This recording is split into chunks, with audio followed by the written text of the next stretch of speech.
بونجور، صباح الخير. كنا اتكلمنا في الفيديو اللي فاتت عن لي كونسون موات، لي كونسون الصامتة، ورصدنا يعني ازاي بيبقى في كونسون موات اون ديبut دو مو، في اول الكلمة، à l'intérieur du mot جوه الكلمة، et à la fin du mot في اخر الكلمة. لاحظنا انه في تنوع واكتر حالات يعني بالنسبة للكونسون اللي في آخر الكلمة en fin de mot، وكمان أثرنا des exceptions، استثناءات، كون ساعات في آخر الكلمة بتبقى الكونسون مش موات وبننطقها. وقلنا إنه في الفيديو دي إن شاء الله هنتكلم على les erreurs fréquentes، الأخطاء الشائعة، وهنشوف مع بعض quelques astuces.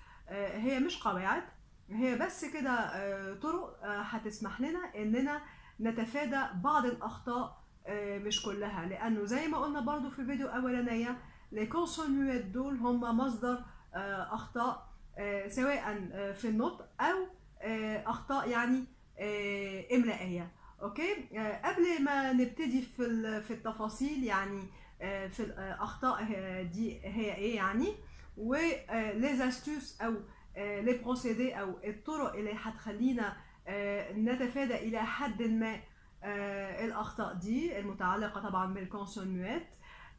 احب اقول حاجه مهمه، انه بصرف النظر انه في تعلم اللغه الفرنسيه او في اي لغه لازم si vous voulez une lecture acharnée يعني قراءه بلا هواده et une pratique insistante de communication، يعني طول الوقت كمان بلا هواده بنحاول نمارس اللغه. ده صحيح، بس في كمان نقطه لاحظتها، انه حتى في مستويات متقدمه بشوف الناس يعني بيعتمدوا على الترجمه، سواء كان ديكسيونير او معجم بتاع يعني ترجمه، او جوجل ترانزليشن او حاجه من دي. هو الحقيقه ممكن نلتجئ لده فعلا بالنسبه للمستويات المبتدئه زي A1 A2، ده منطقي يعني. بس بنصح بشده انه ابتداء من على الاقل مستوى بقى نبتدي نحاول نعتمد على لو ديكسيونير فرونسي، يعني الديكسيونير اللي بنلاقي فيه الكلمه فرنسي بتتفسر بالفرنسي. ليه؟ عشان ديكسيونير هو اللي هيخلينا نقوي الفوكابولير. عشان بصوا الفوكابولير، في ناس متصوره انه الفوكابولير هو كوني اقدر احفظ كلمات كتيره، اتعلم كلمات كتيره، ده صح. لكن في لا ديفينيسيون ميم دو مو، التعريف في حد ذاته بمعنى الكلمه، ده اللي بيدينا عمق في الفوكابولير. ده حاجه. تاني حاجه ودي هنحتاج لها تحديدا او دو فاسون بونكتويل النهارده، هي لي مو دو لا ميم فامي. النهارده هنشوف ازاي كنا بندور على ان مو دو لا ميم فامي لكلمه، ده يخلينا نكتشف الكونسون موات يعني موجوده، وهي ايه يعني الكونسون دي اللي هي يعني مختفيه. طبعا السؤال هيكون بالنسبه لكم انا اجيب لمو دو لا ميم فامي منين؟ ما هو ده اللي لسه قايلاه. لو احنا تكون عندنا كده قراءة متواصلة ملحة كمان للديكسيونير، هنقدر نشوف بشكل متواصل لمو دو ميم فامي، ونشوف لا تكنيسيتي، التقنية اللي من خلالها نقدر نجيب لي مو دو لا ميم فامي، خاصة انه مفيش قواعد ثابتة بتسمح لنا بده. داكور؟ allez en voiture. نشوف بقى لي كونسون موات والاخطاء الشائعه فيها، والطرق اللي تمكننا من اننا يعني نتفادى الاخطاء دي. نشوف هنا l'erreur 1 à travers ces deux exemples، من خلال الامثله دول اللي هما les adjectifs hésitant roux. ممكن ننسى الكونسون، وممكن كمان نكتب كونسون خطأ، يعني مش الكونسون الصحيحة. ونشوف هنا دونك الكتابة الصحيحة hésitant à la fin T، et roux à la fin X. دلوقتي هنشوف الطريقة اللي ممكن نتفادى بيها خطأ زي ده. الطريقة هي انه ندور على مؤنث الكلمة، le féminin du mot. alors انا قلت le féminin du mot عشان الكلمة ممكن تكون adjectif، ممكن تكون un nom وممكن تكون un participe passé et on va voir ça maintenant, d'accord. alors regardez, lorsqu'on passe au féminin بصوا كده: hésitant hésitante, fatigant fatigante, costaud costaude, gourmand gourmande. احنا كنا شفنا في فيديو سابقة بتتكلم عن الاو موي، الاو الصامت. اوكي، قلنا امتى بيبان الاو الصامت؟ لما يكون عندنا adjectif ويكون لو باساج للفيمينان يتطلب اننا نضيف او، ساعتها هيحصل ايه؟ الكونسون هنسمعها بدل ما هي صامتة في الماسكولين، وهيكون عندنا او صامت عشان احنا ما بنقولش hésitante. اوكي، شفنا الكلام ده في فيديو سابق، لكن هنا السياق مختلف طبعا، وهنا لوبجيكتيف او الهدف اننا نكشف كونسون مش باينه، لاننا ببساطه مش بننطقها مش بنسمعها. اوكي، ف on cherche le féminin du mot زي ما عملنا. نشوف كمان امثله غيرها زي l'adjectif roux et heureux. نشوف هنا rousse heureuse، نشوف انه الاكس في الحالتين بيتحول ل اس او و 2 اس في حاله الروس. اوكي، بس برضو هي اس او. داكور. نشوف كمان حاله pris ou déduit, ce sont des participes passés, d'accord. alors des participes passés, là bien sûr on prononce ni S ni T, on les entend pas non plus. mais si on passe au féminin, لو نعدي للفيمينان هتبقى prise déduite، وساعتها هنكون احنا متأكدين من الكونسون الصح.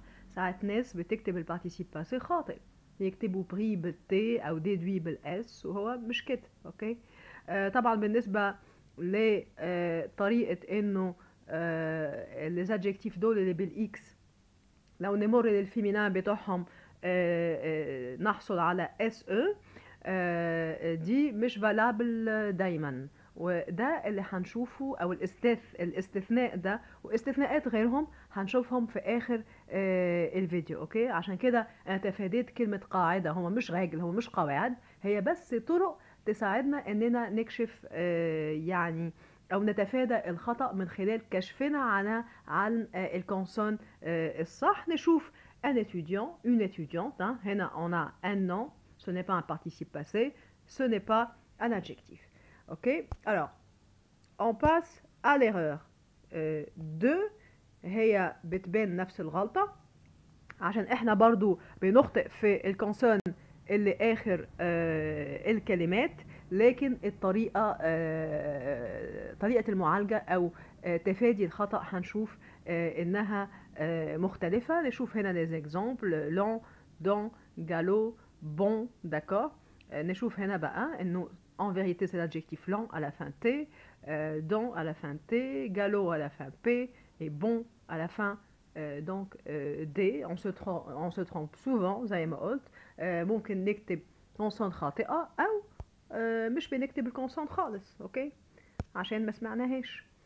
alors l'astuce او الطريقة الكفيلة اننا نتفادى الخطأ ده c'est de chercher un mot de la même famille. بندور على كلمة من نفس العيلة، وهنا في une diversité في اللغة الفرنسية زي ما قلت من شوية، وعندنا في الحالات هنا في الحقيقة تنوع كبير. عندنا مثلا adjectif نجيب un verbe de la même famille زي مثلا bon bondir, lent ralentir. هنشوف كمان أمثلة تانية. في كمان non نخرج منه الverbe de la même famille زي galop galoper. d'accord.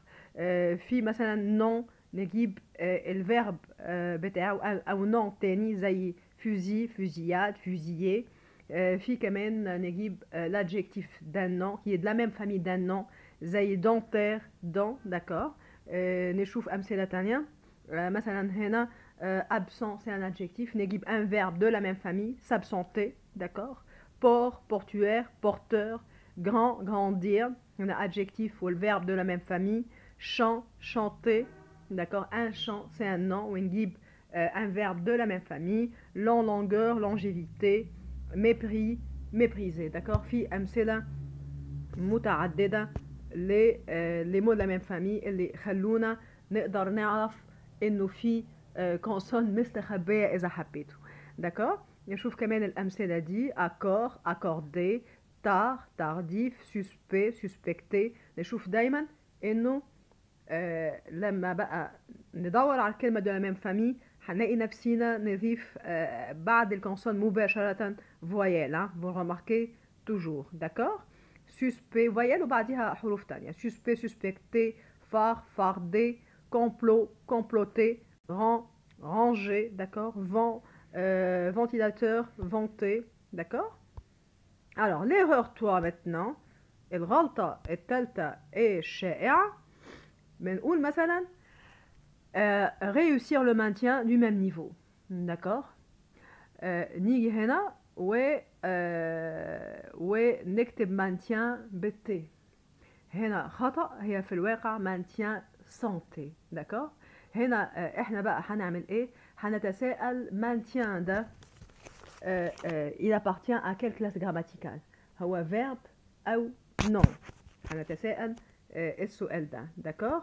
alors هنعمل ايه alors نعمل ايه نرجع للانفينيتيف pour se fixer les idées عشان نوضح كده الامور. هو سواء كان بالتي او بغيرها او من غير تي نرجع للاصل. le verbe à l'infinitif هو ايه هو soutenir maintenir.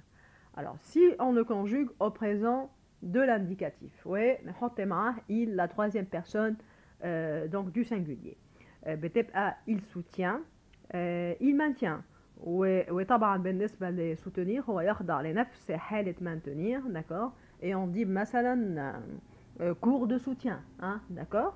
طيب donc pour le verbe conjugué au présent de l'indicatif on a un verbe qui se termine par t. mais les noms لكن النوم de la même famille بيكون soutien maintien santé. donc on se pose la question est-ce qu'il s'agit d'un verbe ou un nom. نسأل أنفسنا يعني هل هو verbe أو هو non d'accord. et là on peut déterminer لو في consonne أو ما فيش وإذا كان موجودة نعرفها d'accord. alors هنا les exceptions et il faut faire attention يعني les procédés دول الطرق اللي اتعلمناهم les astuces مش دايما valable يعني مش دايما يكونوا صح وممكن يودونا اصلا للخطأ. طيب نشوف ازاي. نشوف مثلا من شوية كنت اتكلمت عن رو و heureux قلنا نمر للفيمينا اوكي.